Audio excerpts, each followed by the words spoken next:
All right, so this is our first go at Pen Paper Film, a podcast where we're going to try and take a look at some of cinema's most famous movies that we've seen, as well as some tabletop RPG stuff and a couple other segments that we have in mind. So we're kind of just doing this for fun, but if you are hearing this, you most likely are seeing this after the fact, and perhaps something else made us a bit more popular in the meantime. My name's Austin, and I'm joined here by Zen. And we kind of got this idea started just based off of our own conversations and thought we'd give it a shot and put it out there. So, Zen, today we're going to be looking at Star Wars A New Hope, Episode 4. Oh boy, my favorite. So, speaking of favorites, it's an interesting story, kind of how this how this story came into place. And how the film even got produced, I think is definitely worth noting, because I think today we take advantage, or rather we take for granted, the whole Star Wars phenomena, the whole universe that it's put together. It's really easy to look at it and go, well, yeah, it's Star Wars.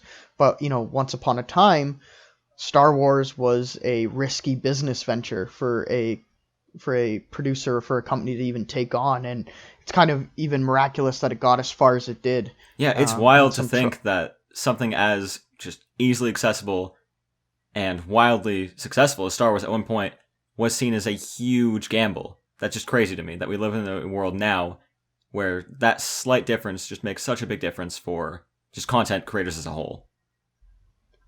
Yeah, I think that's a great point. So I think, like, when you watch the film, it's really easy to take every decision made for the film, the aesthetic of the universe that George Lucas put on film. I think it's really easy to take it for granted and kind of look at it and go, yeah, that's obviously science fiction. That's what it is. But when you really look at it, and you look at the science fiction films that came before this one, and you look at science fiction in the 60s and even the earlier 70s and whatnot, it's all shiny and it's sleek, and it's ray blasters and phasers and very like retro future type outfits and such. And then you get this new kid on the block, so to speak, and it's a used universe. It's a lived in universe. Everything's secondhand aside from the Empire itself. And it just really kind of changes and takes sci-fi and kind of turns it around. Yeah, I feel like just generally the transition from seeing just the staple things like Star Trek, at least for me, that up until Star Wars is the most well-known sci-fi project. And then you get this grimy space western, space fantasy style substitute for that, and it's such a departure for what the genres have been up to that point. Yeah, and you mentioned Star Trek, and I don't want to get into it too much. It's a little bit out of my knowledge. There's so much of it. Might as well. I don't want to make any fans crazy with us, but Star Trek, I believe, started in the 60s. The original show, I believe, came out in 66. I won't fight you there. Sounds right to me. So that's about a decade before Star Wars, and obviously with the popularity of Star Trek, that's a decade for that popularity to set in, and people like Commander Kirk to be these icons. And I think that's what everyone kind of saw with sci-fi. Captain Kirk, I'm so sorry. You literally just said you don't want to get crucified by people listening, and then made the biggest blunder of all time. I don't think it's the biggest blunder. I could have called him something completely different. At least I got his name correct. True, fair enough. It's just his rank that I mixed up. It's not the end of the world. You think so now, just wait. Yeah, exactly. All right, so with that in mind, I think it's just crazy to see how this genre's kind of changed. And you mentioned that it's like a space western, a space whatever. And I think what's really interesting is that the original is actually kind of described as a space opera, which is something that really stands out. And I think it's more clear with with some of the other trilogies and other media related to Star Wars.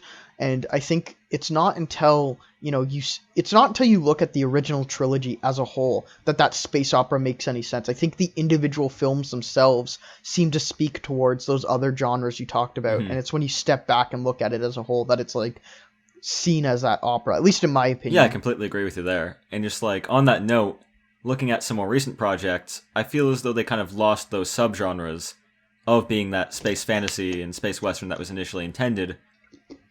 But you get The Mandalorian now, which I feel perfectly exemplifies that space western feel especially. I agree there, and I think a lot of the appeal of The Mandalorian is just building off what the original trilogy Hmm. had without sacrificing any of the innovations made since then. And so before we get too off track, I guess we can kind of start looking at the film itself. So one thing that I think is noteworthy, and I've seen this movie probably at least 15 times, not counting the rewatch I I did think before I'm this close to you. I know I'm podcast. not as much, but I'm fairly close. Yeah, and I mean, for me, it wasn't even the first Star Wars I think seen. I think I saw episodes 1 through 3, or at least 1 through 2, Hmm. before I watched any of the original trilogy, and it was mind blowing to me.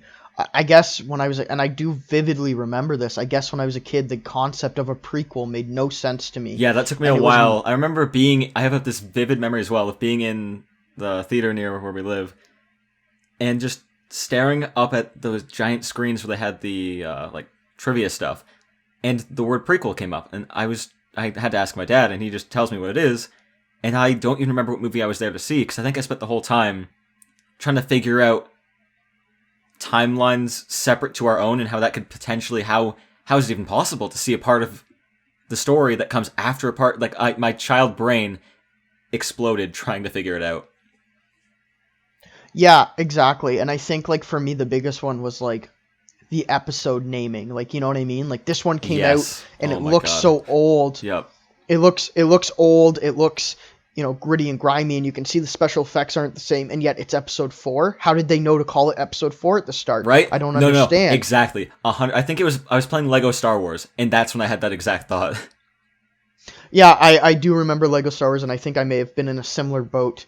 So with that in mind, I watched my rewatch on Disney Plus, and I'm not sure if you did as No, well. I have a theatrical release DVD. All right, so with that in mind, I've seen every version of this film, Okay. Oh, is but there a different version for Disney Plus?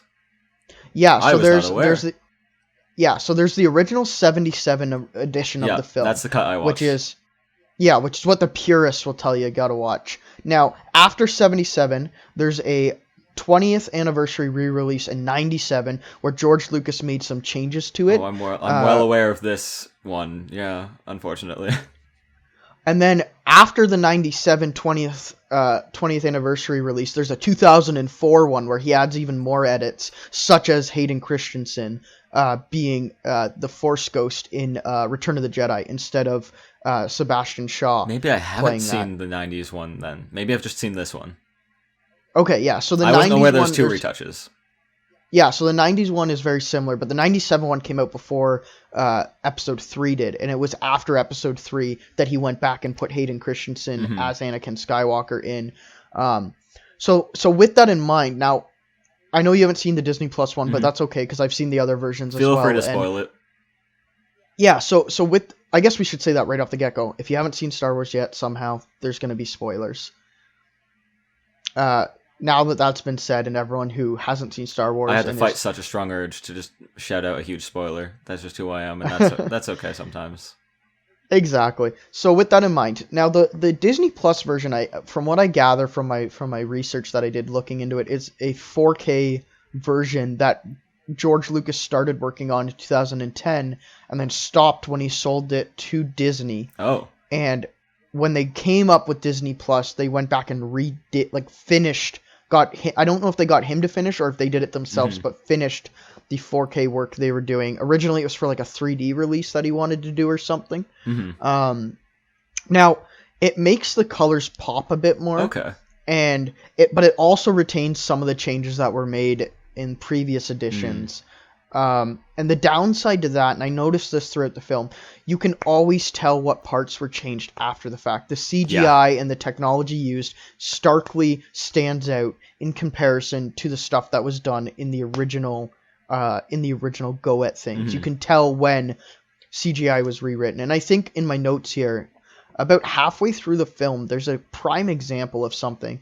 And I think the 77 cut actually does have this. I could be incorrect. It's been a while since I've seen it. But in the original filming of A New Hope, Jabba the Hutt was a human. Yes. And he was just Yeah. he was a burly guy wearing a vest, Yep. like some sort of like fur vest or something. And when Han Solo gets on the Millennium Falcon to leave to leave Mos Eisley, he says to him, I think he says, you're an amazing human being, or something along those Yeah. lines. He says human being, regardless. And I don't think that's in the the theatrical cut. I think it was like a deleted scene. Right, and that's what I mean. So that scene was added because originally when it was filmed, it was a human, and then when he did his edits, he CGI'd Jabba the Hutt in, Mm-hmm. and then later on, the CGI was even more touched up.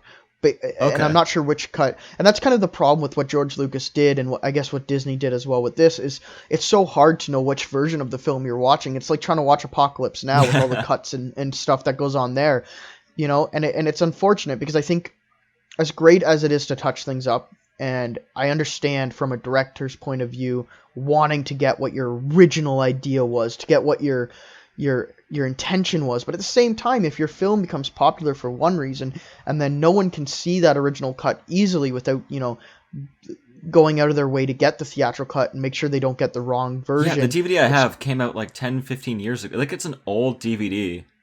I don't know if that's even something you can buy now. Exactly, and that's what I mean. So it's a bit difficult. So I guess let's start looking at the movie now that we've addressed the different cuts. Mm-hmm. So one thing that I wanted to state, which is a bit background before we kind of get into our opinions on the film, I guess. Mm-hmm. George Lucas, going into this film, was a new filmmaker. Prior to making Star Wars, he had American Graffiti under his belt, which did pretty well. And then he also had another film with a name that's very difficult to say. And it was based off a movie that he made as like a project in school, in film school. And when he got out of film school, he got Steven Spielberg on board and he made this film, Francis Ford Coppola on board, and he made this film. And it's called THX 1138, and it came out in 1971. How have I never heard of this before? Well, it's not really well known. It was a critical success. It gained critical acclaim and a cult following, but it was not a financial success. It did very poorly in the box office. Now, the film generally, I won't get into it too much, but the general idea of the film is kind of like a 1984 idea, but with androids.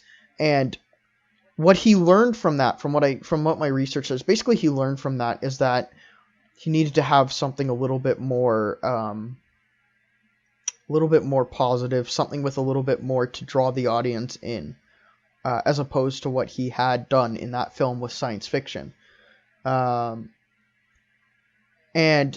fun fact, the sound company, THX, which comes up in before movies, was created by George Lucas, and he named it after this film. Huh. Yeah, I'd heard of the company, but I had no idea that's where it came from. Yeah, so I think it's important to note, not that the film itself is something we need to dwell on, it's just important to note that, it's just important to note that he had only made 2 films, really, one of which had been successful, the other one got critical success, but failed in the box office, and then he takes on, like, this huge game changer. Like, for example, and my mind on this is a bit foggy, but I know this happened, the opening credit scene, that distinctive Star Wars coming across, and then the credits, the scroll comes across. That got him in a bit of trouble with it might have been the Directors Guild or the Actors Guild. I know it got him a bit of trouble, if I recall, for not having credits, and I think he ended up leaving the guild either permanently or for a little bit of time because of that, because he didn't want to change that. And I think at the time, like, if you put yourselves in the shoes of people like producers and production companies, that's a big career risk. Exactly. It's a big career risk. And then on top of that, you look at it from the other perspective. It's like, this guy's coming in, he's got 2 films under his belt, and now he wants to, like, redo how movies work. He doesn't want to give credit to the actors before the film starts. Like, I know nowadays we're used to it being afterwards, but if you watch older movies, a lot of the time it's in the opening bit, right? So you have that happen, and then it's just something that becomes iconic. And I think one of the things that stood out to me with this film is just how you still get chills, or at least I still got chills, seeing that, you have just that moment where it's silent, and then the music starts blaring, the theme comes on, and you just see this scroll going. And I think it really pulls you into the movie. Yeah, if you weren't in the mood to watch Star Wars, you're in the mood now, whether you like it or not. Exactly. And it's like, especially the first time you see it, you can never recreate that. But the first time you see it, it's like, this is something different. No film that you've seen before does anything like that. No, definitely not. I can't think of something else that announces its arrival so just epically in a sense. And I don't I want to say think triumphantly, but that's the feeling that it gives me, at least when watching. I agree, and I think epically is a good way to put it. And triumphantly, I think, is when you pair it with the music. I think on Yes, its own, it's yes. just when you pair it, when you have it on its own, it's great, and then you add that music in, and it's like, this is, I'm in for something. Get the Hmm. popcorn. Whatever's coming, I'm here for it. I'm ready for it.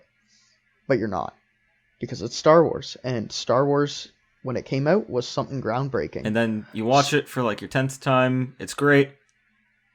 And you find yourself at one scene just going, man, this looks like shit. And I'm not talking about the cinematography or costume or set design or production design. I'm talking purely about this is the thought I had when the first scene of C-3PO and R2 landing on Tatooine, and the desert is just so fucking grainy. It's but you So it might have something to do with rewatching the theatrical cut, but that to me brought me the mindset of my point here. That's what they had to look to as the stand. Like, this was the freshest, biggest, brand new science space fantasy type thing, and it looks like dog trash. Like, I'm even mentally comparing it to other films of the time, and some of the shots genuinely, on a technical level, are bad. see, I think Not that's enjoyable, interesting. not enjoyable, but from a technical standpoint, when compared to their film like peers at the time, surprisingly not the greatest. And not a See, knock I think against it, that's it's part of the personality. See, I think that's interesting because in my notes, I actually had a totally different Hmm. line of thinking when I saw that scene, and I have it in my notes as well. Yeah. So it's obviously an important scene. It's memorable enough we both have it mentioned. So what I said about that scene is that the opening scene is great because you get this.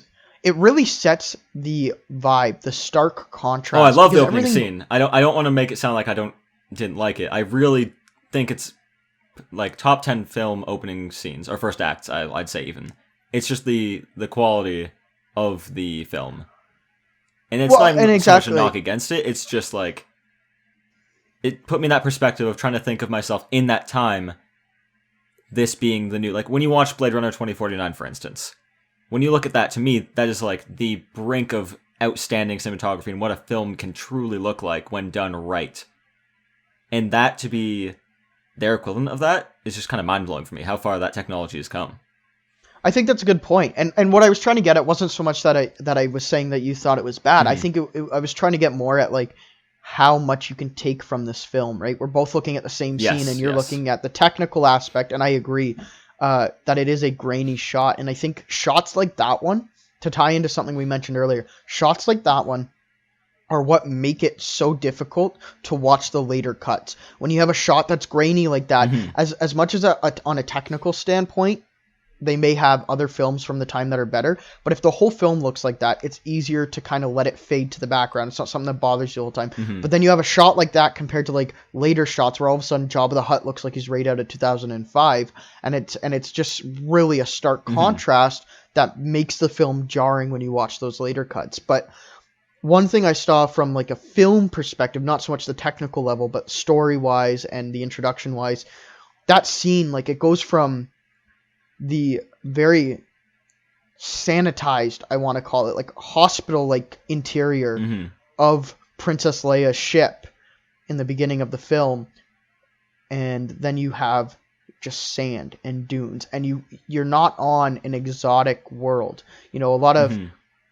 a lot of sci-fi is either exotic or it's clean and crisp, or it's on Earth and it's, you know, everything's metal, everything's metallic, Hmm. everything's shiny. But you get none of that. You go from this sanitized spaceship that overall is in good condition, all things considered, compared to other ships you see in the film, and then you see the Star Destroyer, which is in equally good condition because it's from the Empire and it's militaristic and it's well produced and whatnot. And you're expecting something along those lines based on all those shots and all those things that you experience going in. And the droids are shiny, C3PO is shiny, and then you cut to Tatooine, and you have this desert, and desert's the opposite of that in some ways. And then you get a close up on C-3PO and R2-D2, and now C-3PO's got like almost like rust or like grime and dust and sand kind of covering him, and he's got stains on his chest or whatever it may be, and it like just kind of goes against what you saw going up to that point. And I think that really establishes what the film is going to be like going forward, as opposed to the general science fiction that someone in 1977 might have expected. Yeah, I completely agree. And that, to me, especially as a kid, is what made that transition so memorable. Because even the beginning isn't the cleanest. But then you get that new scene change, and immediately it really does feel like an entirely different world.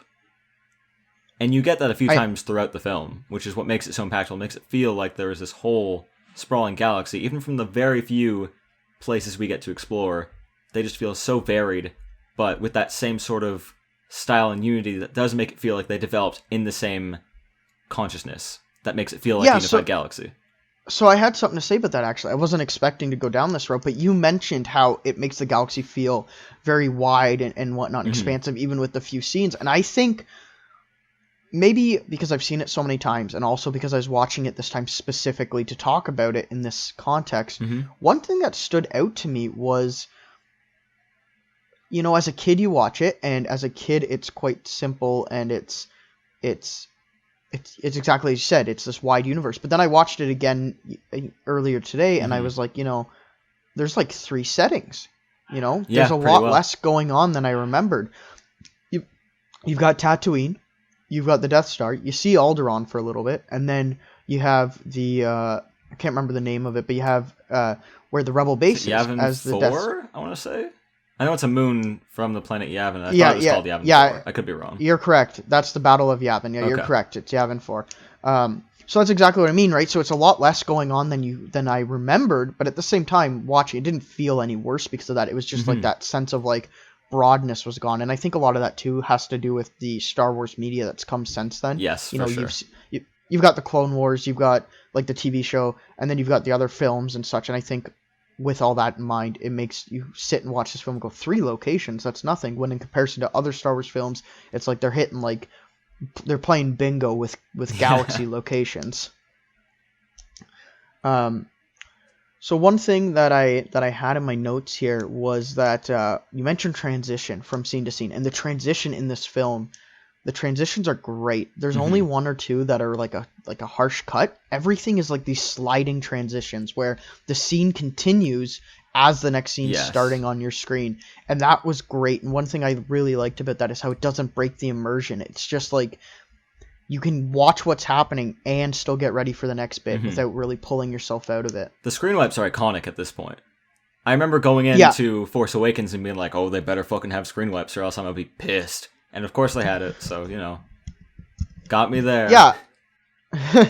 That's what I mean, right? And I think but then again, like, I think this kind of ties in, like, it's so easy to overlook these things as, like, oh, the screen wipe is a part of Star Wars. But then you watch it again, and it's like trying to keep yourself from being biased. And it's like, when you compare it to other films from that time, it's like that's a very innovative thing. Or rather, maybe not innovative. I'm not sure if other films have done it around the time. I'm not entirely sure on that history. I just know for me, if I see another film from outside the franchise do it, it's like, just instant weird Star Wars flash for a minute.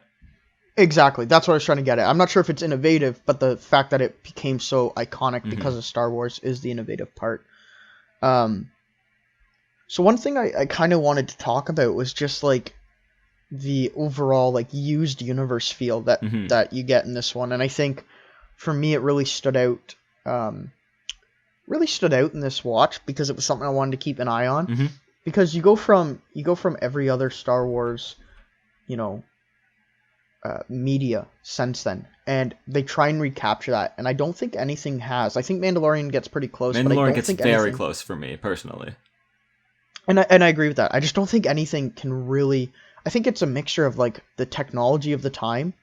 I think it was from lack of budget in a way, if that makes sense, because they had to get so resourceful. So everything they used was used items, not made for it, like just repurposed materials made, and then now happen to be in the movie.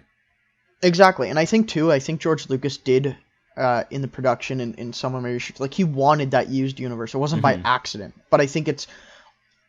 it's a mixture of wanting it, having the technology of 1977 to film it, and then also not like the budget, like you said. So not only are you filming something that's a spatula or something that they're Yep. using for something else, but you're also filming it on a camera from 1977 as opposed to using modern stuff. And I'm not, whether or not that's better or worse, I'm not trying to cause that debate. I know some people will argue over that, but Yeah. I'm just simply saying that I think it adds to that used universe, and it does itself favors that aren't necessarily easy to recreate.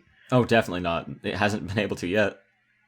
Exactly. I find it so strange that the prequels went in that direction, where visually at least, it almost betrays the intention of the visuals of the original trilogy, in a way. Yeah, and I think the fact that the prequels did that, I think it makes sense when you step outside of things and you look at it and you see that, okay, this is what sci-fi was, and then he changed it. Mhm. So how did it get to this point? You see the Empire. The Empire's not secondhand by any means. Everything in the Empire, the interior shots of the Death Star and the other ships and whatnot, it's very, it's military, it's very utilitarian. clean. I'd love to live there. It looks like a wonderful apartment design. Well, exactly. It's very clean, and even though it uses a color scheme of dark grays and blacks and stuff that's different from what you expect in sci-fi, if you simply change the color scheme, it would be no different than watching any other sci-fi from the time, I think, in a lot of ways. I don't think exactly, but in a lot of ways. So I guess I had a couple things that we could talk about, but I don't want to... While we're on visuals, I have one point that I wanted to discuss, if that's cool. Yeah, of course. So yeah, while we're on the point of visuals, I did want to talk about something I've only ever noticed for the first time on the watch I did for this episode, and that is in relation to one of their techniques using matte paintings. So just for a quick, I guess, explanation if you're unaware, for a lot of the crowd scenes or scenes that couldn't be captured on camera, such as like bigger scenes, like think of the scene where they have all of the stormtroopers lined up for Darth Vader's arrival, and when the ship landing, sorry, yeah. And instead of having dozens of actors stand there, a lot of them are just painted in, essentially. So they do this technique for the final scene at the medal ceremony, but not for the entire crowd. It's only like one chunk of the crowd, and that one is closest to the camera. And it is, as being very close to the camera, essentially taking up a third of the height of the frame. It's very painfully obvious that they are paintings. But I think that stands to the direction, at least for me, that it took 10, 15 watches from someone who's fairly observant of just film in general and filming techniques, where I did not notice this at all. I was probably like in the back of my mind aware, but now that I knew to look for it, just especially up close, it wasn't nearly as well hidden as the others. Yeah, on that point, I think one thing that I noticed on this one, and I know, like, when I saw it, I was like, how did I never notice this? It's pretty obvious. That was the exact feeling I had with that example. Yeah. So for me, it was the scene with Obi-Wan when he's going for that, I'm not sure exactly, I can't recall if it's a reactor or whatever, in the ship when right before he eventually goes and fights Darth Vader. Mm-hmm. And he's kind of scaling, it's on like its own platform. He's got to scale around it. It's like a circular type console thing. And as he's doing that, it cuts out to a wider shot, and you see like the depth to kind of make you feel like, oh, if he falls, he's going to fall to his death. Mm-hmm. To his death. And what they did there is there's a set built, and that's what he's climbing on and clambering on. But then they took a glass painting and painted that matte painting and then put it like basically like behind it, Mm-hmm. so that when you watch it on film, there's like an actual set that's not painted on, just left blank, and then behind it there's like painting. And when I looked at it, I was like, yeah, that's pretty obvious that it's a painting, but the fact that they do such a good job of making you focus on Obi-Wan, even though it's a wider shot so that you can focus on the depth, Mm-hmm. they really do a good job of at least not breaking the immersion, I would say.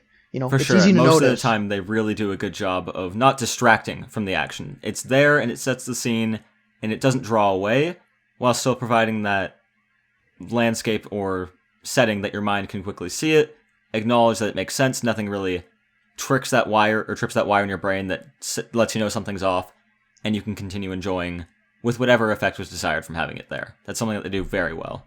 Yeah, and so with visuals in mind, I had a couple things that I wanted to add as well because I think visuals are a crucial part of this film. I mean, they're a big part of any film, Yes, but but when you're before we leave the last scene, I wanted to talk about one of the strangest things in all of Star Wars, and just to me, when I think of odd or off-putting films or scenes in a way, there's something so eerily strange about not a single character speaking a word during the medal ceremony that to me, whenever I watch it, is always just so like uncanny valley in a way. Like yeah, and it's so weird to me, that whole scene. I just felt like that was worth seeing your thoughts on. yeah, so I when you now that you say it, I kind of notice about for me what I took away instead was the like, and I'll be honest here, and we can get into acting and stuff later. Hmm. That scene's just poorly acted in my opinion, It's a and very odd scene, just all around.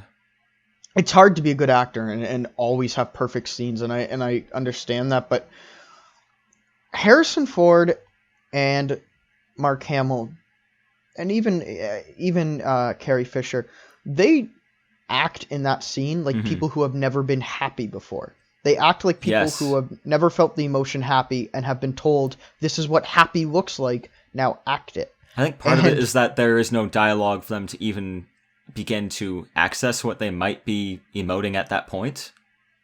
yeah, and I agree. I think it's like it's maybe an oversight on a screenplay or a director, like a director oversight, where like when Harrison Ford smiles and winks, it's just this weird cuts between him and Princess Leia where he smiles, you think he's gonna wink or something, and then it cuts to Yeah. her and she kind of gives him like a half grin but kind of ignores him, and then it cuts back to him and he smiles again as if he wasn't smiling. Like it kind of goes from a Hmm. resting face, like not maybe a resting face, but it looks like he's just redoing a new smile. Yeah, it's just And very. then he It winks. feels like they. Okay, Harrison. That's great. Can we get that again? And then they just used it twice. Yeah, and then they add the wink in. And then so I'm not a big fan of that whole aspect. And also the metal scene, it's to me it really I've never liked the metal scene. And I Me think either. we can get into it a little bit later when we're talking about story and stuff, but my biggest problem aside from visuals is it just doesn't make sense in the context of the film to me. You have these rebels who are all about like down on their luck, guerrilla warfare essentially, you know, trying to get under the boot of the empire, and then they're just going to have like what looks like probably like a half of their forces get into one spot and stand there while they hand out a medal. What happens if a imperial ship figures that out? Like, I understand they just had a big victory, but it just it doesn't seem to be in line There's so many with things everything about that else. scene where the more you think about it, the more wrong it gets. And Yeah, to add on to this, the only character that has a line, if you even want to call it that, in that scene is Chewbacca, who does when his he roar thing at roars. the end. And we know that's him speaking. So, what do Yeah. you think he's saying? Well, I don't speak Wookiee. I know, but just thinking of the mindset of you generally have a grasp on who Chewbacca is as a character. He doesn't really need to. He's not too complex. It's fair to think or Yeah, take assumption of what he might be saying. I would say that honestly, I think in canon maybe he's saying something, but I think in my opinion it was more of like a film decision. I think it was like, okay, we have this really quiet scene with medals and whatnot, and I think it was like we either have C-3PO, R2-D2, or Chewbacca make a noise so that it's not just a completely silent scene. Mm-hmm. And I guess perhaps it was just the easiest to have Chewbacca do that because you can say, well, he's saying something, but you don't need to worry about what he's saying. Yes, that's fair. That's fair. It's definitely, I don't know, at least it feels celebratory. On the other hand, I always thought it'd be funny if he was just complaining about not getting a medal. Just very Yeah, loudly to everyone there, just like, where's my fucking medal, everyone? And they're like, we can't understand you. We're just yeah, gonna keep cheering. well, exactly.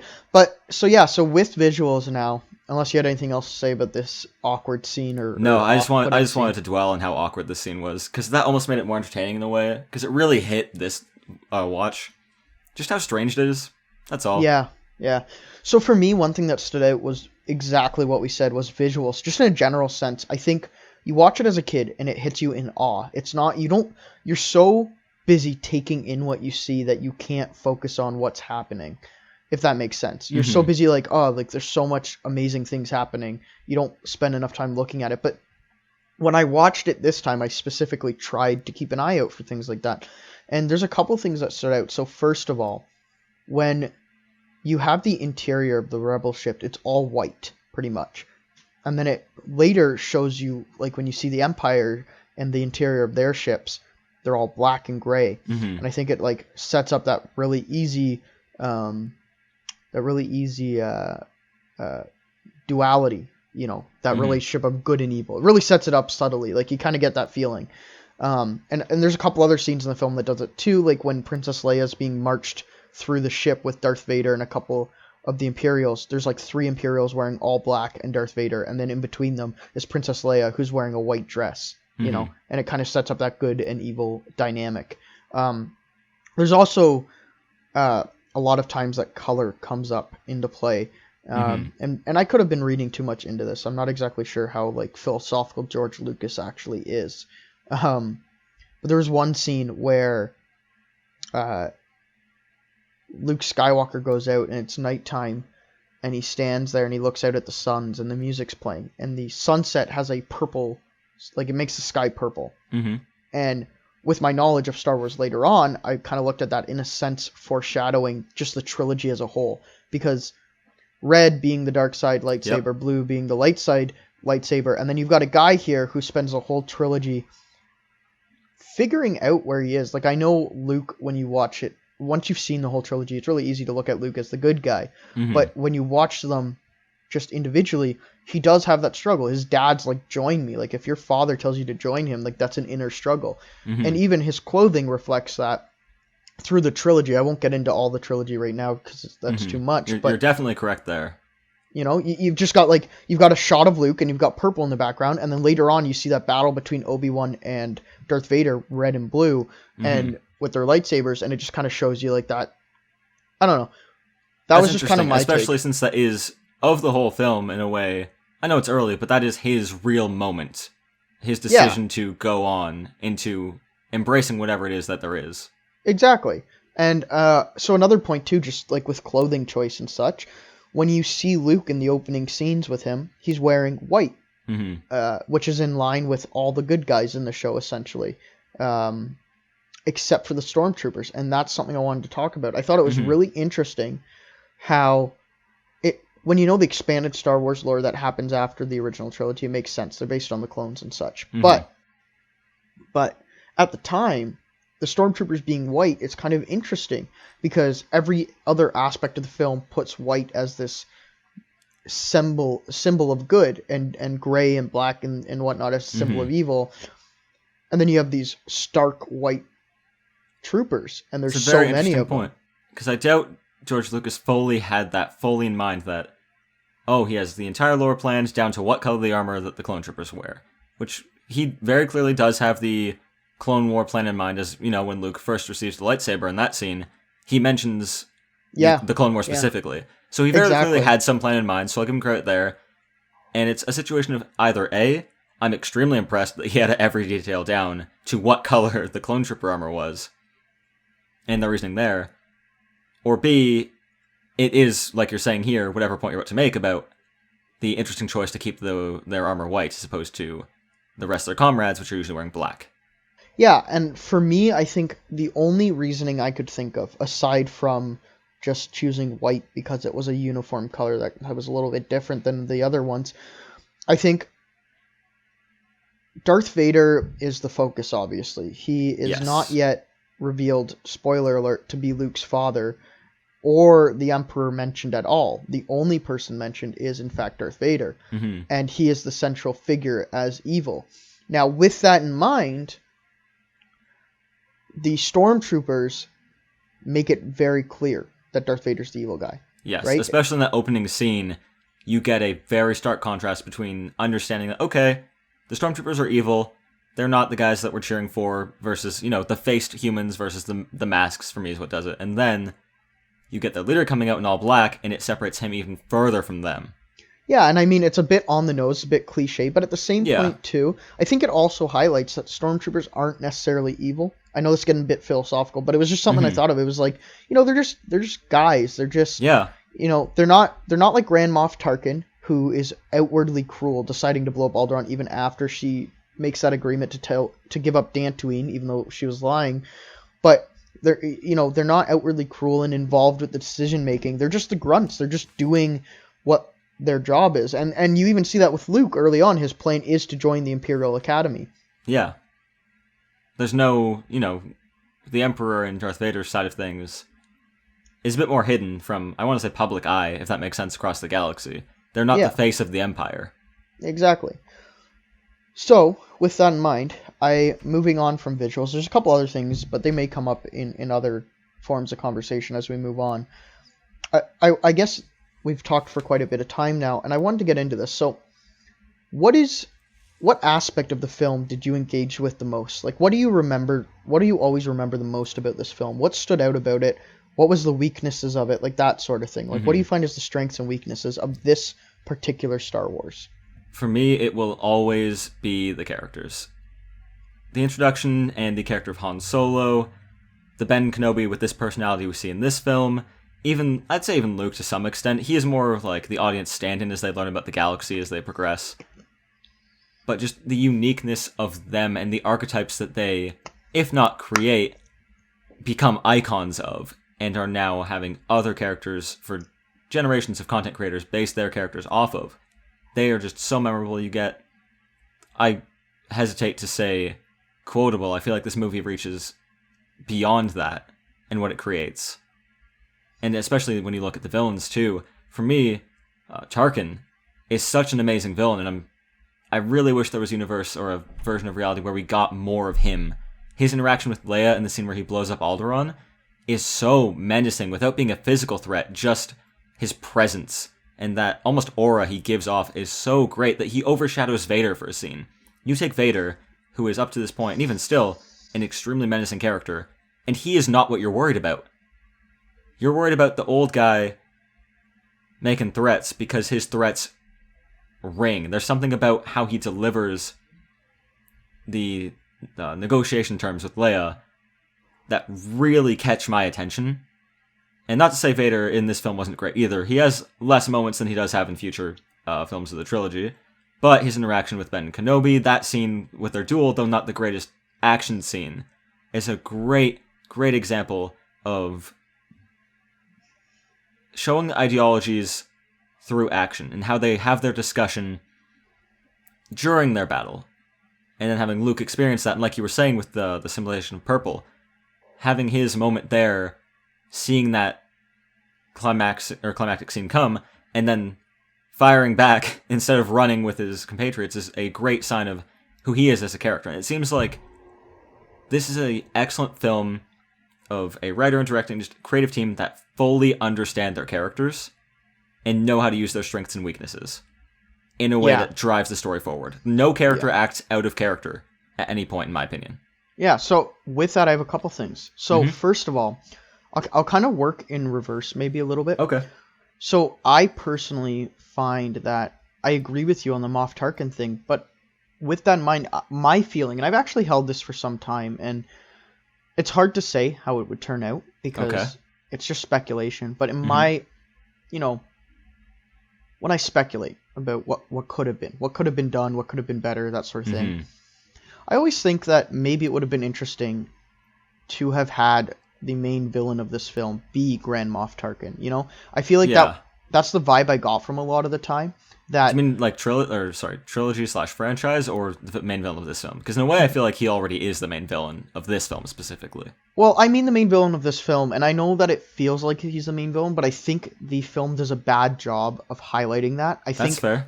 I think it's like an indirect thing. Like, you have Darth Vader, and it's very clear that he's the bad guy, like literally the first scene of the film, or one of the first scenes of the film, right?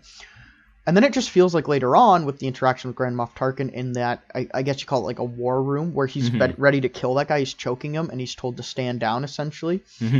And in that case, it just feels like I kind of relate him almost to, in Game of Thrones, for those of you that have seen Game of Thrones, like, he's very Tywin Lannister feeling. Yes, with Grand Moff Tarkin, I'm talking about Vader feeling more is it the Mountain is the name? The Mountain, yes. Yeah, so with the Mountain, where he's just a silent, imposing figure. He's not the main villain, but he's obviously the main threat, and he's kind of the bulldog, sent by the conniving ones. And that's kind of what happens a little bit. And I think when you watch that movie for the first time, or when you go out of your way to make sure you see it this way, it's easy to acknowledge his moments with Obi-Wan Kenobi and such. But I think when you watch it later on, it kind of makes me feel like Vader's only important spot in this film is I guess twofold. One, to introduce him to the trilogy, but also to have that scene with Obi-Wan Kenobi, where they duel. But aside from that, I feel like the focus could have been shifted more to Grand Moff Tarkin, which would have, and maybe if they did that, they would have to do 4 films, and then you get into behind the scenes issues and whatnot. But I do think it would have been interesting to see a film that didn't have Darth Vader, to see it what that would have done.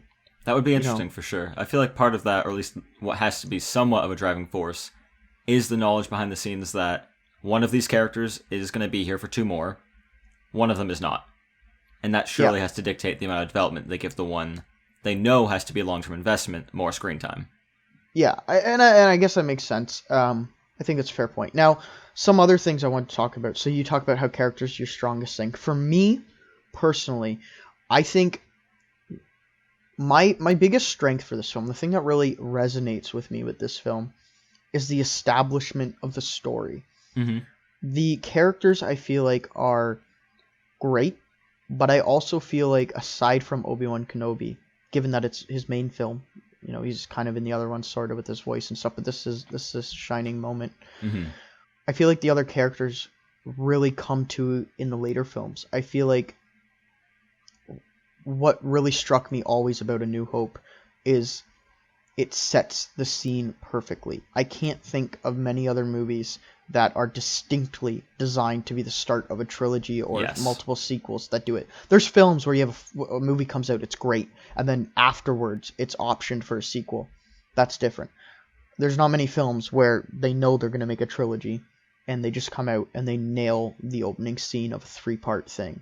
Mm-hmm. And I feel like that franchisation of things, and like you said with trilogies, it's becoming more common that movies are made just to be a trilogy, not to be their own individual film. And that's what makes the original trilogy so great to me, is that they were made to be a trilogy and standalone films. And I agree, and I think that's the thing. Like, you can watch A New Hope start to finish, and that's it. Like, there's everything you're looking for in a film. There's no cliffhanger ending. And, I think that's a key part of it is that's what draws you back for more. It doesn't make you feel like they're trying to draw you back. And it doesn't make you feel like, listen, if you want to see it all, you got to come back. It's you've seen what happens. Now what's like, it pulls, like for me at least, it pulls you back in. Now, one thing I did not like about this when I rewatched it, something that I don't necessarily know if I felt before, but it stood out to me this time. There's a lot of issues with the acting, in my opinion. And I think it gets overlooked because of how iconic it has been. And I think the next 2 movies in the trilogy do not suffer from this issue. I can agree there. And I think for me, what really stood, there's a couple scenes where like I literally had to pause it and write it down because I was like, this is so shocking. So first of all, in the opening scene where Vader's speaking to Leia on her ship, like Carrie Fisher looks like she's ready to burst out laughing. Like Vader's sitting there trying to be threatening and imposing, and she's trying to tell him that she's on a diplomatic mission, but at the same time she looks like she's ready to like just crack into laughter. Like she can't keep a straight face almost. And that's just my opinion, I guess, but it was like really jarring because I didn't remember it being so like I couldn't tell if she was like ready to like laugh at her lines almost. Mm-hmm. And like later on, I think with Luke, I think Mark Hamill's kind of in a bit of a difficult spot. He's playing a guy who's a teenager, the coming of age story type thing going on, hasn't seen the galaxy, and yet at the same time he's got to like be that main lead. But I think, for all his, I think he does a good job, Mark Hamill. I don't think there's many people that could have done what he did in the role. Mm-hmm. But I also think that the way it was written, so perhaps it's not so much all on the writing, maybe it's a mixture of both the script not all on the acting, maybe it's a mixture of the script and the acting, but it's Luke Skywalker, unavoidably corny at times. Exactly, that's what I was getting at, exactly. And my biggest takeaway, the biggest flaw that I felt with this film on its own, not looking at it in terms of a whole trilogy or even a whole franchise, Han Solo really was not as good as I remembered in this film. Really? I feel like this is one of his strongest outings. Of the 3, I'd probably put it at number 2. See, I would put it number 2 as well, probably. I'm not sure if we agree on number 1, but we'll get to that later. But okay. I did not like the I found it took me out of a lot of his moments. Like, and a lot of it I think too has to do with writing. I really think it's Harrison Ford doing his best to interpret the writing, the script. But I'll give you a couple scenes to paint the picture. The scene where Han Solo makes his return, right at the end, right to save Luke's tail as he's about to fire his proton cannon. I'll never not laugh at the wahoo! Well, exactly. Not only is the woohoo there, that's one thing, but the way he delivers it is so... You mentioned how no character feels out of character. That felt out of character for me. That's fair. That's fair enough. It really took me out of the film. It took all this tension that had been building up. You know he's coming back. Like, you don't know, but at the same time, you kind of know. You know how on stories first watch, and movies that's work. like a crazy moment when he comes back. Well, I don't even know if it was crazy. I mean... Look, man, I was 5. It was crazy to me. Fair enough. I just think when it happens, it's just like it just kind of tears me out of it. It's one thing for him to save the day, but Han Solo is not the kind of guy that got painted as, you know, the woohoo with like a childish grin on his face. He can say something there. I don't think he has to be the stoic guy that just, you know, nods his head. He can say like something. a one-liner, like as he comes back in, yeah. Yeah, but I just don't think that line fits. And then there's other scenes too where his acting is just not that great in my opinion. I don't think his interactions on Mos Eisley are all that great. His interactions with Obi-Wan, they weren't horrible, but I just didn't think that they were great. And It's not the strongest start. I feel like that's just... It wasn't notably bad or great for me. It was just, okay, this is Han Solo. It's who it is. Yeah. There's nothing that stand out about it. For me, I think it just... I don't know if I'll call it bad acting, but I think the role was definitely one that he grew into more as he had more time with it. And I think it was obvious, glaringly obvious to me that this was not Han Solo as his entire picture. Like, if you gave me Luke Skywalker from this film, or Princess Leia from this film, or Obi-Wan Kenobi, including the prequels where he's played by Ewan McGregor, I think you can still get a very good picture of the character. Yes. I don't think you get that with Han Solo. I think Empire Strikes Back really gives you that development, really gives you that, you know, smuggler with the charm that kind of comes through with his interactions with Leia in the next two movies. I think I can agree there.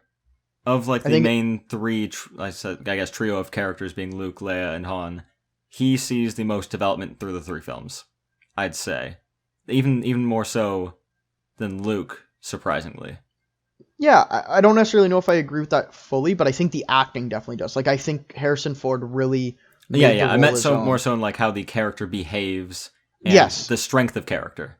Yes, I agree. As much as Luke has the most character development story-wise, I think aside from like right near the end of Return of the Jedi where he's going up to Vader and whatnot, I think aside from that segment in the final act, or I guess kind of the final act, there's some stuff afterwards, but I think aside from that, I think that's correct. So following up on the acting, so we've kind of talked about that. I think what else I was kind of interested in.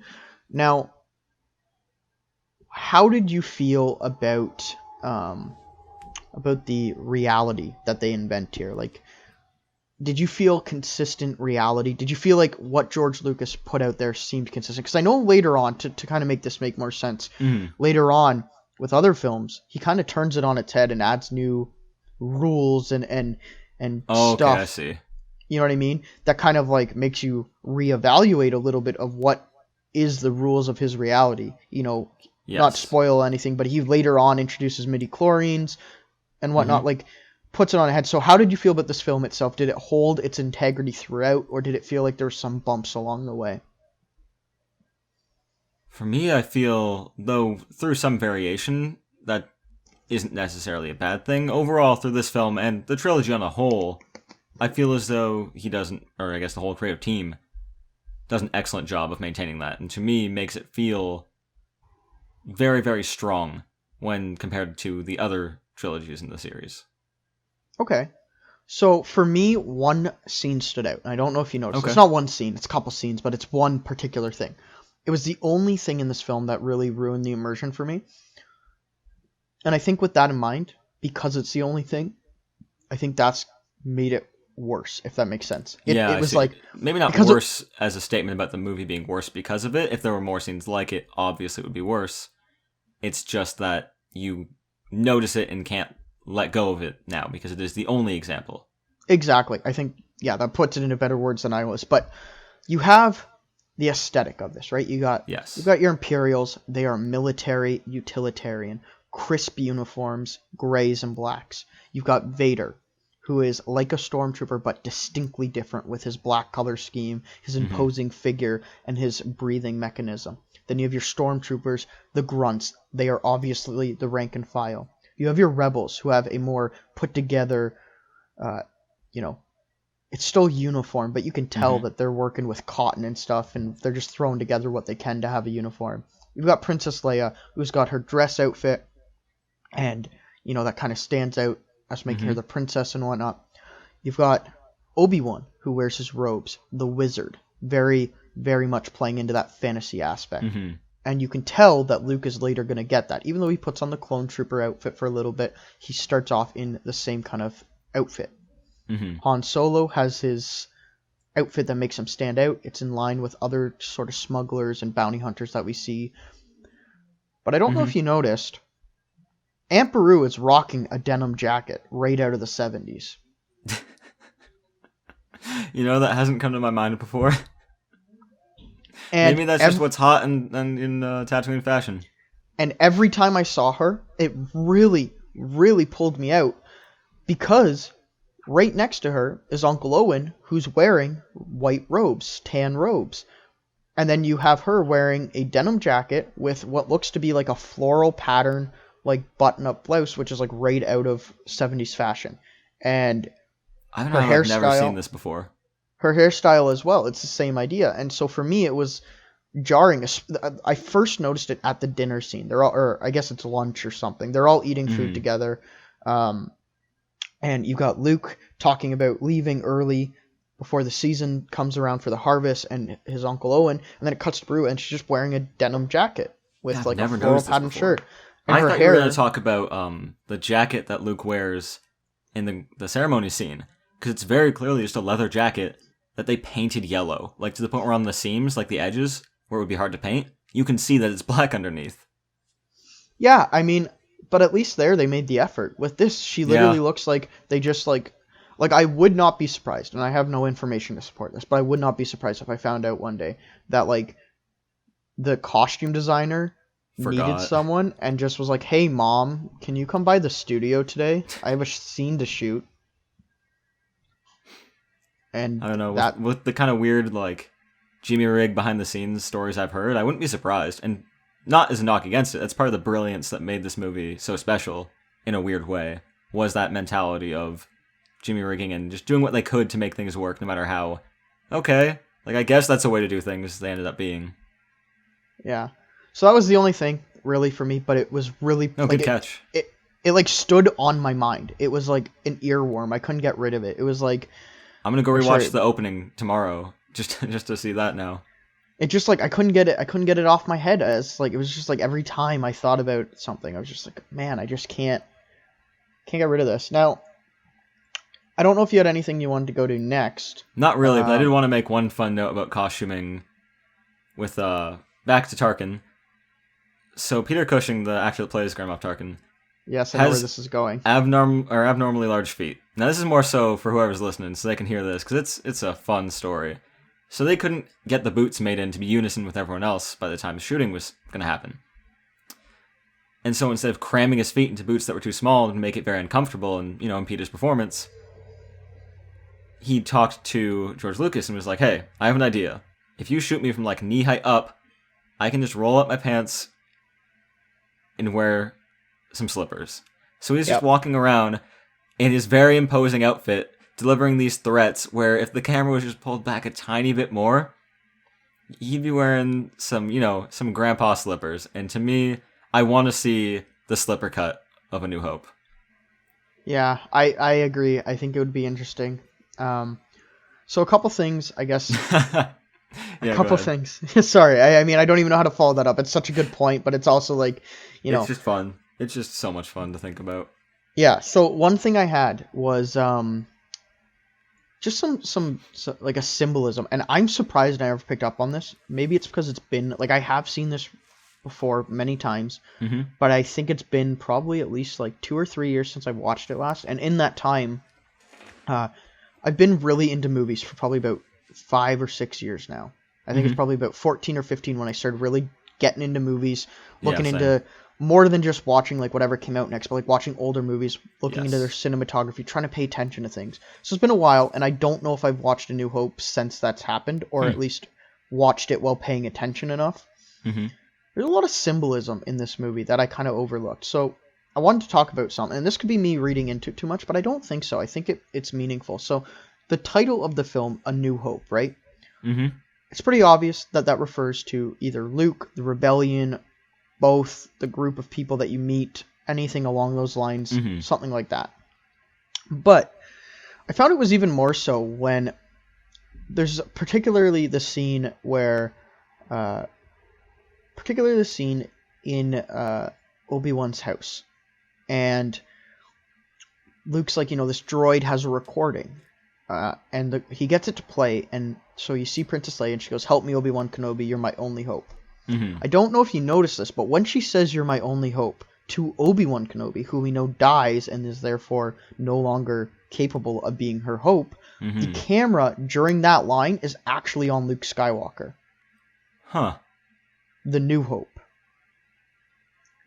You have Obi-Wan Kenobi, the only Jedi she knows exists left, the only person that she can think of that can stand up and, you know, stop the scales from tipping completely to the Empire.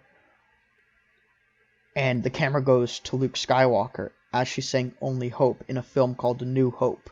And Mm-hmm. as you know, if you watched the whole trilogy, and obviously at the time when it first came out you wouldn't know this, he is in fact, the driving force, pun intended, that helps topple the Empire. And it's not Obi-Wan Kenobi. And so I just think it gave a much more symbolic sense to the title that I never picked up on before Mm-hmm. in that particular scene. And it's only it's only one shot where it's on his face, but I just like something about it clicked where I was like, okay, there's foreshadowing here. It's like George Lucas is giving you a wink wink, hint hint, nudge Yeah. nudge, even beyond what he already gave, as you could kind of pick up on by that point that Luke's going to be important. That's very interesting. As someone who's not a huge fan of, like the Force title afterwards to separate it from the other episodes, that adds a lot of meaning to that can honestly not justify completely or remove my negative association with it, but definitely adds a lot there. Just gives me something to chew on.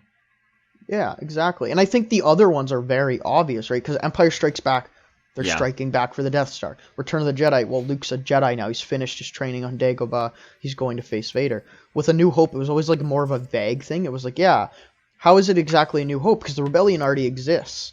Is the New Mm-hmm. Hope the fact that they destroyed the Death Star? Is the New Hope that they found Obi-Wan or they found Luke? Like, what exactly is it? And I think that scene, when I saw that, I was like, okay, now I understand the title a bit more. Like, not that it didn't make sense, it just made it more direct. Like the other ones are so Yes. direct. You can take a line and just draw a straight line as to what they mean in the film.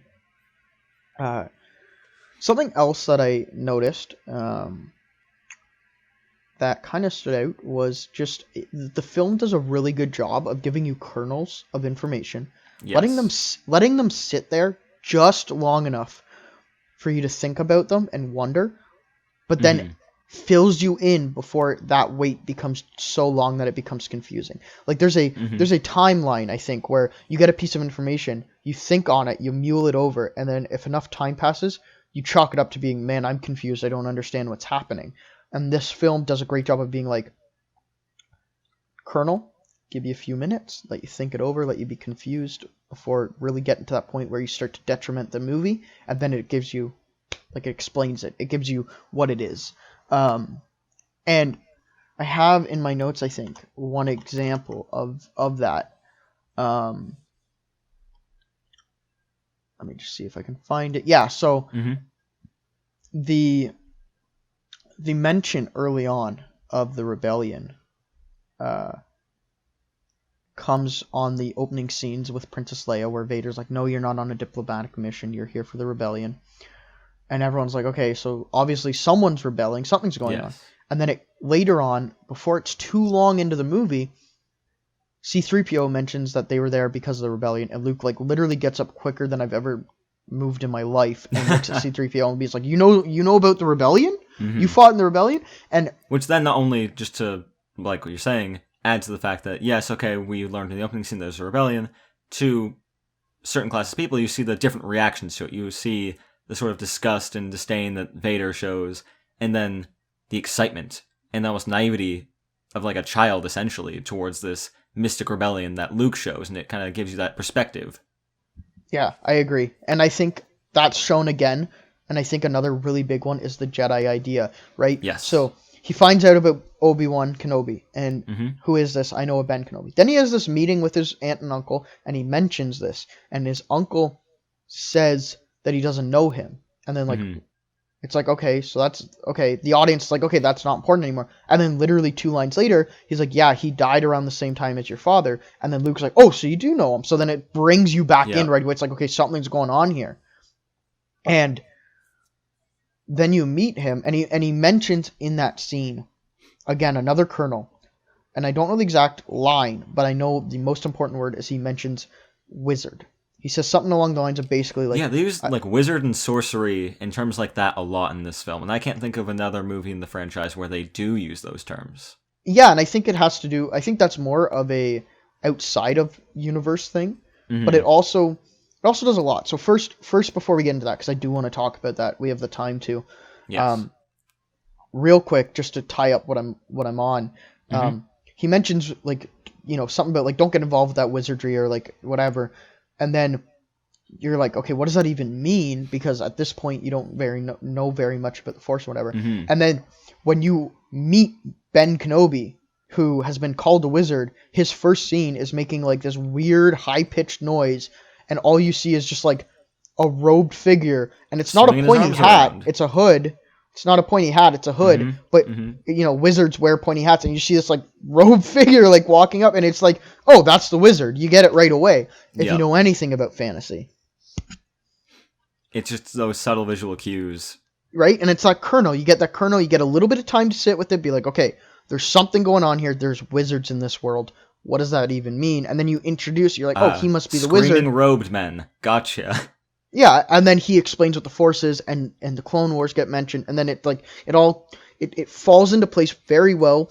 Where a lot of movies stumble is they will give you either too much information too soon, and there's never any thoughtfulness involved. Everything's given to you on a platter, or they wait too long, and you spend the whole movie wondering why Inception was so confusing.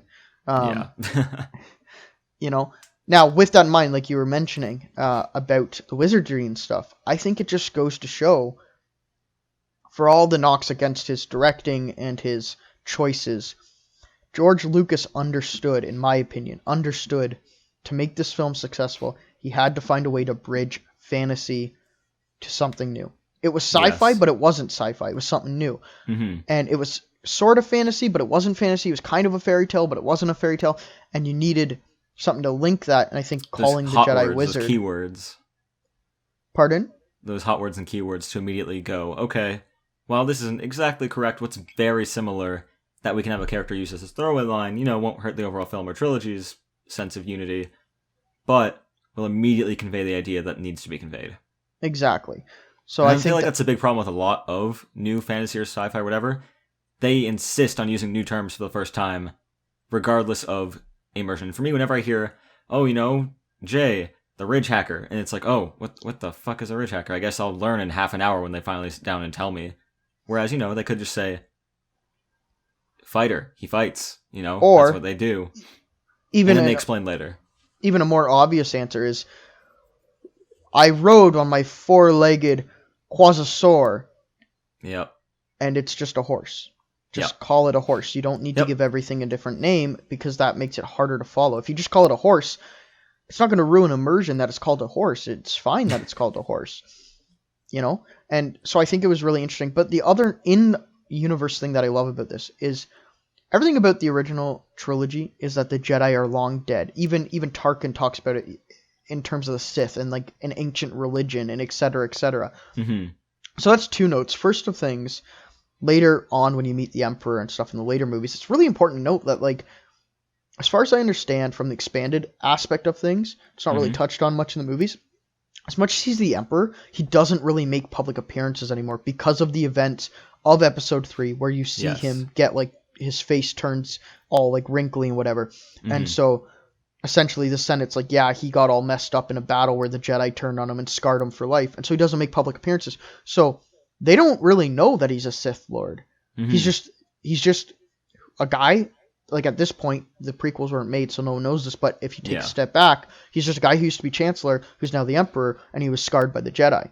And the Jedi are now extinct for over 20 years, so it makes sense that this link, this calling them wizard and this religion and yada yada, really highlights how just a common guy would see things, a common person. Which is a big strength, for sure, that understanding that we're coming in. Yeah, I just think it's really important because it's like, if you're watching this for the first time, it shows you that the Jedi and Sith are like, it's like Templars and Crusaders and stuff. It's like this it's not out in the open. Like, people have heard of it, but it's not something that, like, a common guy concerns himself with. It's something that even, like, the military calls, like, an ancient religion and whatnot. Like, they're not worried. It's not like this prevalent thing that everyone's, like, in the know about. It's not something they teach in the history books, even though you later learned that it was such a big deal. People, like, I'm thinking in the war room scene with the, I don't even know what rank you would be, but someone present at the war room scene openly, and what you keep saying, insulting Vader's hokey religion and calling it ancient sorcery, saying that it's useless, essentially. Like, that's the perception from even someone in that high up of a position. Yeah, that's what they still think. Exactly. So, which, I mean, I think pretty harsh, considering that I'd assume he would be alive when the original Jedi were still, you know, the council and stuff. And so I just wanted to tie this off because I think we've talked about a lot here. There's two more things I wanted to talk about. So first thing is an in-canon thing. Okay. I think it's really interesting how much Obi-Wan Kenobi's aged since Episode 3 that you later see. It's that Tatooine Suns, man. They'll crisp your skin up. Yeah, and one thing I saw, and I've never come across before, was like the theory that the reason why he's so aged, he's literally killing himself by using his Force power to mask himself and Luke from the Emperor and Vader. Like, when Obi-Wan gets to the Death Star, Vader instantly feels a tremor in the Force. And he knows he's here. On the flip side, like, he's on Tatooine, which is what we later learn is Vader's home planet, so it's like hiding in plain sight, and then on top of that, he's trying to cover himself up, right? So I think that's noteworthy. But something I came across that was also interesting was out of this, when Alec Guinness is revealed, you know, he pulls back the hood and you see him and he goes, "Hello there." This guy, this actor, was an established actor, but he did zero publicity for the film. It was a part of his contract that he didn't have to do publicity. And people may have known he was in the film, but I think that scene, that it's not super early on, it was way before the midpoint, and you see that it's Alec Guinness. I think it adds, like, everyone's kind of, I think at that point you're kind of on the fence, right? It's like, if you're watching at 77, you're like, these are all new faces.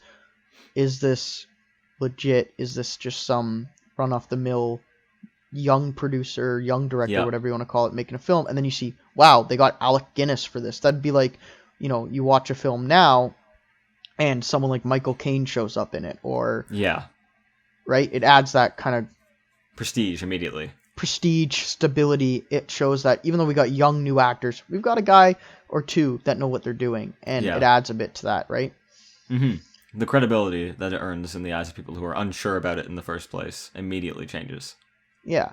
So the last thing I want to get to now, and I feel like for those of you that are listening, especially if this is something that you're seeing for the first time, more likely if you caught on to us later on, you're coming back to watch it.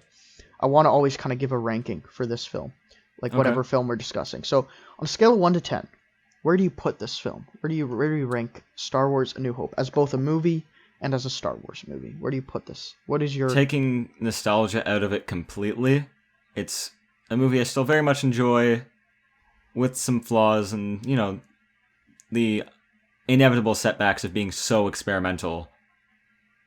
I'd probably place it at a 7 out of 10. I could see it being closer to an 8 than a 6. Definitely closer to an 8 than a 6, but yeah, I'll lock it in at 7 for myself. And you?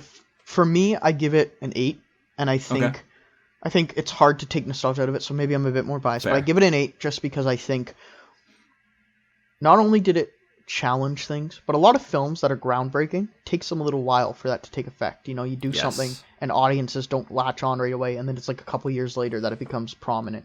This one was a surprise success, and so I think that really speaks to the fact that everyone was, maybe they didn't know it, but everyone was waiting for Star Wars or something like Star Wars, and George Lucas put it on a silver platter and started this whole franchise out of it as a result. So I think that takes to conclusion our talk on A New Hope, and I think our next segment is coming up now. Well, I did want to bring up one sort of more ranking thing, and that would be, where would you place it overall? Let's say the 9 main Star Wars films. Okay. Where would you place it in that ranking? For me, A New Hope is like probably, I would say maybe like either 2 or 3. I agree completely. Personally, I know the prequel trilogy gets a lot of hate, but I would say for me, my number 1 favorite Star Wars film is definitely Empire Strikes Back. Agreed with you there. But I think 2 and 3 is kind of just a close running between Episode 4 and Episode 3. I know there's flaws in Episode 3, but I think a lot of what happens in Episode 3 is crucial for tying things together, and I think it's Hayden Christensen's best performance as Anakin, hands down, out of the 2 and some expanded media stuff that he's done.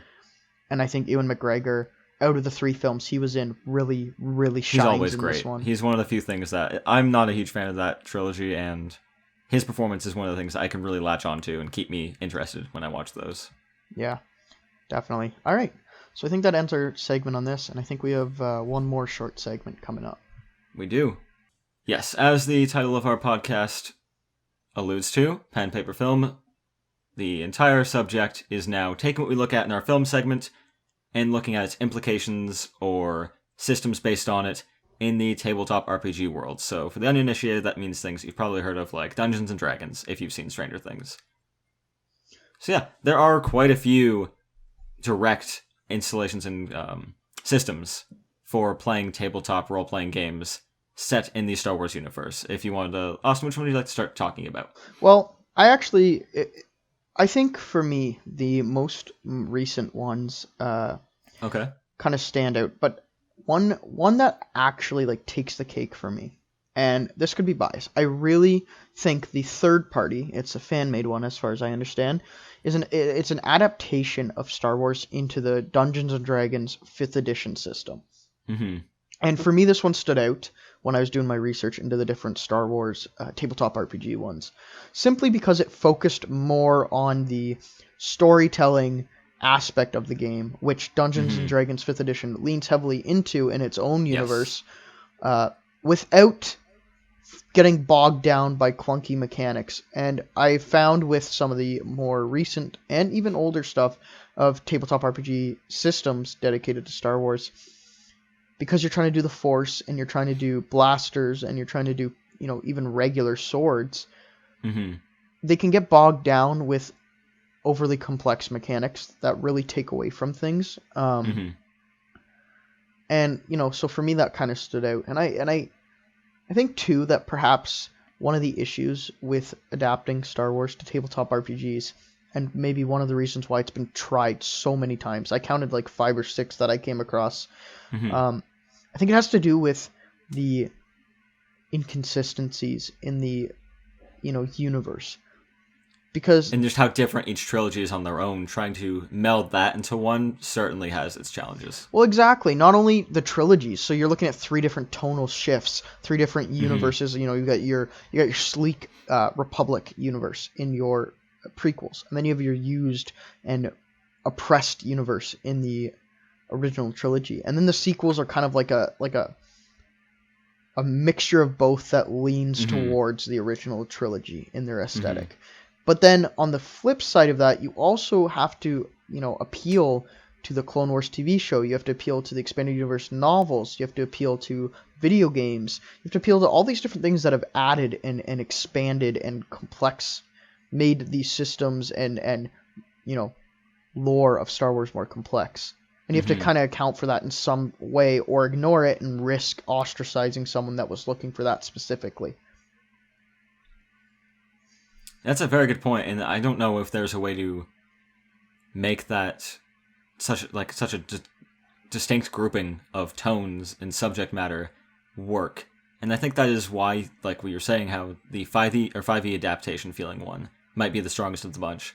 Because 5e is already a system that's very malleable and can take whatever setting you really want and portray stories in that without too many changes or homebrew rules.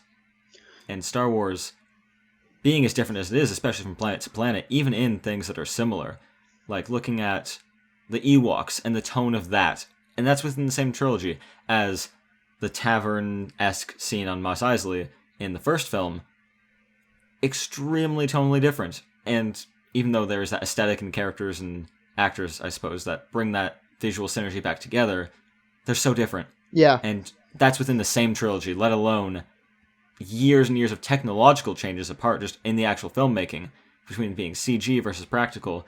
You're never going to have an easy way of making all of those things blend well in your players' heads. I agree. Getting them to have the same mental image that you are as the DM, near impossible. I agree. And I think, as a DM, or a GM, whatever name you prefer, your kind of job when you're adapting Star Wars and trying to implement that world is you need to choose a tone. You need to look at all these options and you need to pick one. And it can be hard because you might have players that are inclined to different things. But I think the only way it works is if you find a good compromise where you pick one or the other. I don't think any successful Star Wars related tabletop game is able to do everything. I think you need to pick. Yes, and you see it even in video games, you see it in media. And it's highly, Star Wars has eras in their lore. Like it's organized in eras, and you got to pick one of those, I think, to make it work. And you can you can pick transition periods, but in themselves, those are their own eras, perhaps not touched on in like official, official canon, but like, the transition, and you start to see that, like, for example, in more recent media, like Mandalorian is looking at the transition from the original trilogy to the sequel trilogy. And it certainly captures that feel. Yeah, and I think you can pick that, but then at the same time, you're not going to all of a sudden have stuff from the prequels. And so that's one of the difficult things. And then you have people making a system, for example, one of them had like a 512-page rule book, and that had everything in it, including monsters. It's a chunky book. So it's understandable with all the stuff they had in it in some ways. But in other ways, you're faced with making a system that can accommodate every tone, knowing that every DM is going to limit that or fail. It's like giving someone an option where it's not even a menu. It's literally you walk into the buffet and you tell them they can only pick from one section. And if they try to pick from all the sections, they're going to get food poisoning. It's harsh, but understandable. All right. Yeah, it's a bit extreme, but I think you're food poisoning your campaign if you choose to try and make everything work. Yes, definitely. And it's like with any like kind of tabletop game. Like let's use D&D for example. It's like when you have the group that's committed to playing their classic fantasy style, and then you've got the player that shows up and is like, "Hello, I am Naruto Sasuke, the samurai Aasimar. My father was a demon who had the seal in the 8-tailed toad." And so, like, you know what I mean? Like, you just get those players that come in and don't understand, and you can just as easily have a very similar, I'd say even more so easily, with Star Wars. Have those characters coming in that don't fit unless it's very clear beforehand. Yeah, exactly. If you have all bounty hunters in your party and then someone wants to play Jedi, well, that's a little tricky. How do you make a system where the Jedi isn't going to instantly be better than the bounty hunters? And if you do make a system where the Jedi is not instantly better than bounty hunters, how does that Jedi make any sense? Because, if you're that player, you walk up to the table, I can't do this. Well, Jedi A through Z could do this. I should be able to do this. Even though mechanically it's not allowed, simply because it's in order to balance a Jedi against a bounty hunter. If you overpower Jedi, it's like, what's the point of playing a bounty hunter? Or they're fun. You get to collect bounties. Well, exactly. Then you're relying on the players. I'm a little to make biased a choice. there. I love bounty hunters. The Mandalorians are my favorite part of Star Wars lore. I'm currently playing a very Mandalorian-inspired character in your game at the moment. So yeah, and I think it's just that a bit of player bias there. I guess that brings us a little bit out of the mechanics section of things and into the next section. With A New Hope, let's look at A New Hope. We can talk about things in a broader sense after, but with A New Hope, I think one of the groundbreaking things about the New Hope movie is that it doesn't just innovate in film. It has technical innovations in terms of how the special effects were done and stuff like that. There's a lot going on in there in the film industry, but as a story, it's innovating in some ways as well. It's a very cliche, coming of age against a evil empire. You see it in Lord of the Rings. You see it in all sorts of media. So it's not innovative in that sense, but I think the aspect of the relationships between the characters that draws you in. You have the old mentor isn't, I'm going to compare to Lord of the Rings really quickly. Gandalf is this mentor that's known, throughout the realm, whereas Ben Kenobi is, just a guy in hiding who, as much as he's a mentor, his guidance is much less involved. When you actually watch the film, he has all these nuggets of wisdom, but when you actually watch the film, he doesn't do all that much in terms of actually influencing things, and and I think that kind of just is a stark contrast where if you have a Gandalf in your D&D campaign, you have a DM NPC, and that can cause problems. If you have an Obi-Wan Ben Kenobi character, they're just dropping nuggets of wisdom, and I think there's a stark difference there. And I could be wrong; people may interpret it differently, but to me, the archetype of Ben Kenobi is a much better example of how to handle a DM insert or a DM, lore builder. It'll be much more enjoyable as the player to interact with the Obi-Wan version of this DM NPC that just, is along for the ride, will help you, will have their moment in the story when they need to, but they don't solve everything for you. Yeah. They don't take away your agency in the way that Gandalf, basically, for the first bit while he's there, calls the shots, essentially. Yeah. And I think, whether he outright does it or not, he's calling the shots. And I think, with that in mind, I don't even know if you call that kind of character a DM NPC, like the Ben Kenobi type character. It depends on how it's run, right? I think, D&D has been around long enough where Star Wars is coming out just right before it, I think, give or take a little bit. And it's heavily steeped in Lord of the Rings, like the original edition, especially. But with that in mind, the whole idea of this wizard character is very prominent in early D&D, getting your quests from a wizard and working with a wizard. And I think that's very inspired by Gandalf, where I think that's more DM NPC than Ben Kenobi ever would be, and I think Ben Kenobi is a prime example of how to handle being a DM that needs to get lore across and make his players interested in what's happening and make his players want to find out more, want to find out who the quote-unquote Jedi or Order are, what the Force is, without taking that agency, without affecting. The biggest moment for Ben Kenobi is his duel with Vader. And all that does is set up something for the party, set up something for Luke Skywalker. Not, he does not have a moment where he does this majestic duel and defeats Vader, the evil, knight, so to speak.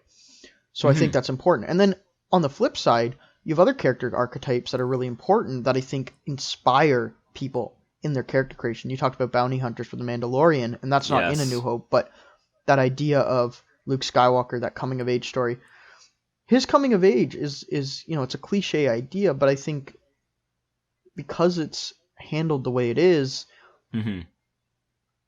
people kind of look to it for inspiration. It's easy to overlook something set in fantasy and be like, well, I don't want to do that because it's cliche, because it's in every fantasy ever. And then as soon as you put it in sci-fi, people are like, yeah, Luke Skywalker's different because he has a laser blaster and a laser sword. It's different than the steel one.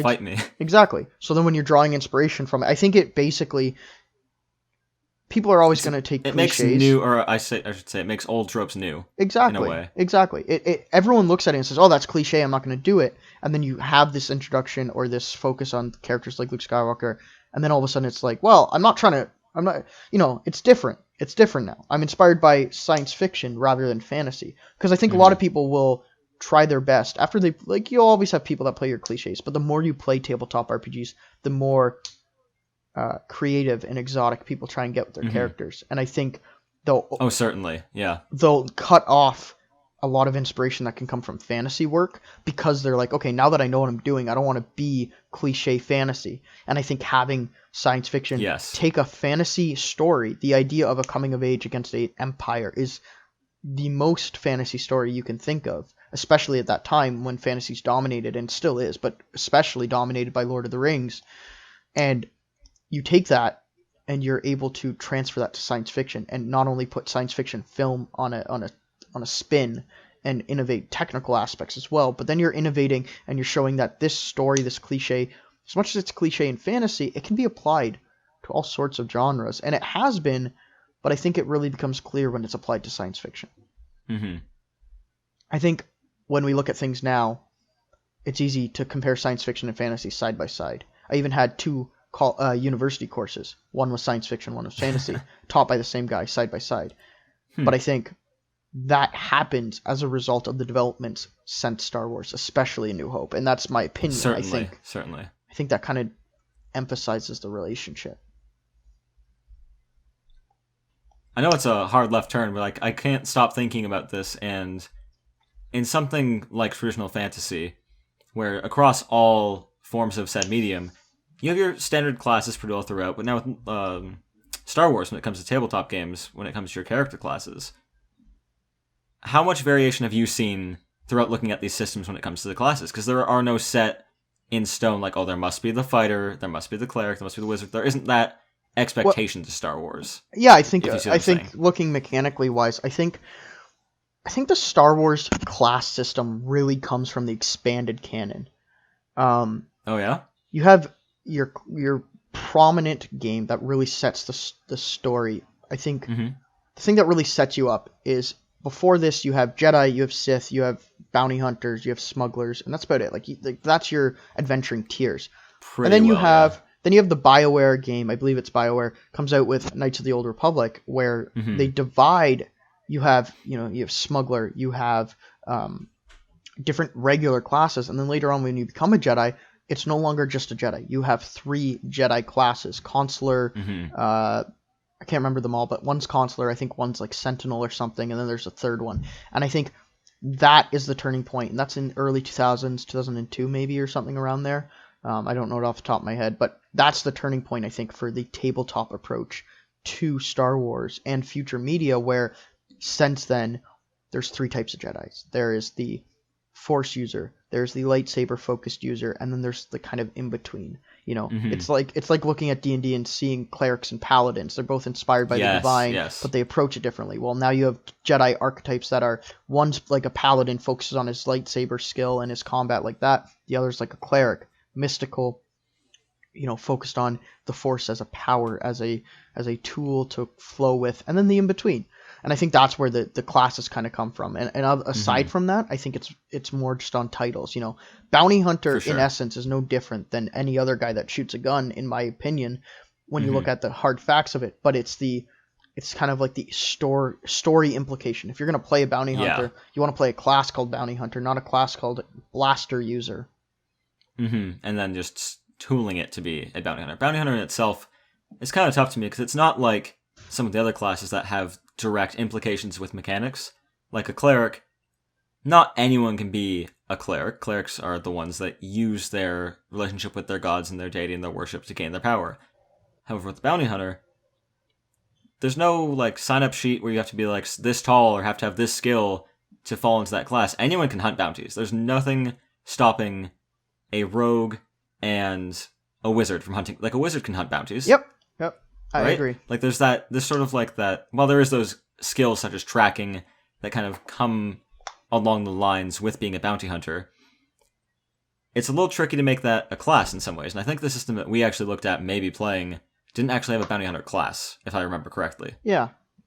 Sounds about right. So yeah, I think that's the biggest thing, is just managing the differences, applying those things.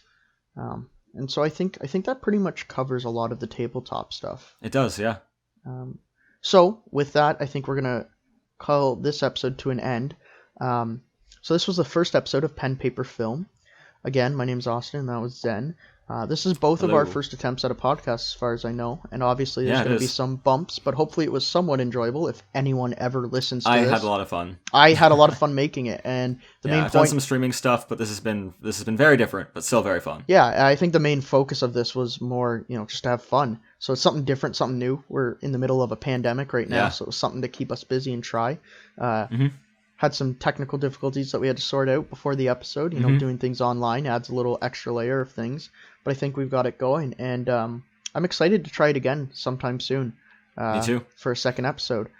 In the future, I think our general format's going to be something along this lines. We'll have a Very movie similar. that we Yeah. discuss for about an hour or so, and then we'll have some discussion afterwards about either how it relates to tabletop RPGs, or we have a couple other segments that are maybe a little bit less related to the movie, but still talk about tabletop RPGs. Or even how one could begin to adapt something like this to a Yeah, that's a good point. I tabletop think that's RPG for stuff definitely that doesn't something we quite can address exist too yet. for some of the movies.